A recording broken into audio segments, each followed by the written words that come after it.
trouve qu'on a une très belle soirée. La municipalité, monsieur le maire ont vraiment très bien préparé cette soirée. Il y a eu beaucoup de monde, des personnes de tout âge, également beaucoup de personnes issues du milieu associatif, donc je trouve que la soirée est réussie. C'est l'occasion d'adresser mes meilleurs vœux au Saint-Bardolin, en mon nom personnel et au nom du conseil municipal. Un maire dans une commune actuellement est important et c'est important d'échanger ce moment avec lui. C'est aussi l'occasion de regarder dans le rétroviseur et de faire le bilan de l'année écoulée, des actions qui ont été menées sur 2024.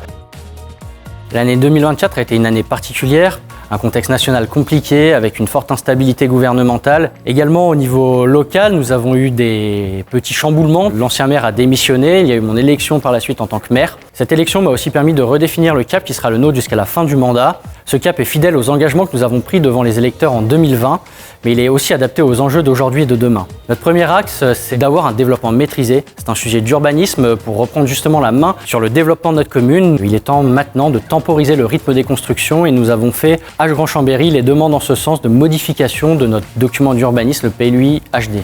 Le deuxième axe, c'est de nous engager toujours plus en faveur de la transition écologique. Investir en faveur de la transition écologique, c'est investir sur l'avenir et pour les futures générations. Le projet le plus emblématique que nous avons porté en 2024 a été la désimperméabilisation et la végétalisation de la cour d'école.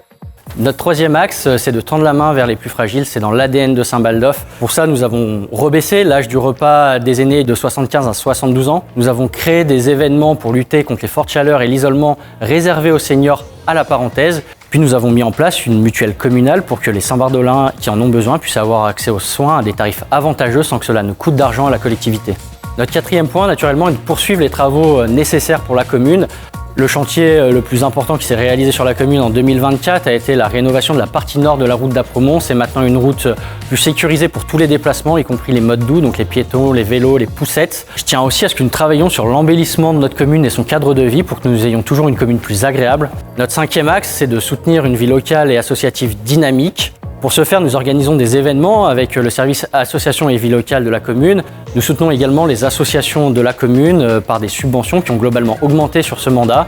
Puis bien sûr, pour pouvoir réaliser ces 5 premiers axes, il faut le dernier, c'est-à-dire un budget maîtrisé, une gestion financière qui soit saine pour pouvoir continuer à ne pas augmenter les impôts comme nous l'avons fait en 2024 et nous n'augmenterons pas non plus les impôts en 2025. J'ai tenu également en 2024 à proposer 2 nouveaux moyens de communication pour me tenir à l'écoute et disponible. Le premier d'entre eux est le dispositif Parlons-en chez vous. Vous pouvez m'inviter avec vos voisins. Je vous remercie d'ailleurs parce que c'est souvent des moments très conviviaux qui me permettent moi d'appréhender au plus près de chez vous vos problématiques du quotidien. Deuxième moyen de communication que nous avons mis en place, c'est Monsieur le maire, j'ai une question. Via un formulaire, vous pouvez me poser directement une question et je vous réponds dans les meilleurs délais, souvent même par courrier. Je me tourne vers 2025 avec beaucoup d'énergie et d'enthousiasme pour pouvoir continuer d'agir pour Saint-Baldoff. Je voudrais conclure avec une citation de Victor Hugo que j'affectionne particulièrement. Saluons ensemble cette nouvelle année qui vieillit notre amitié sans vieillir notre cœur. Je vous remercie et je vous souhaite encore à tous une très belle année 2025.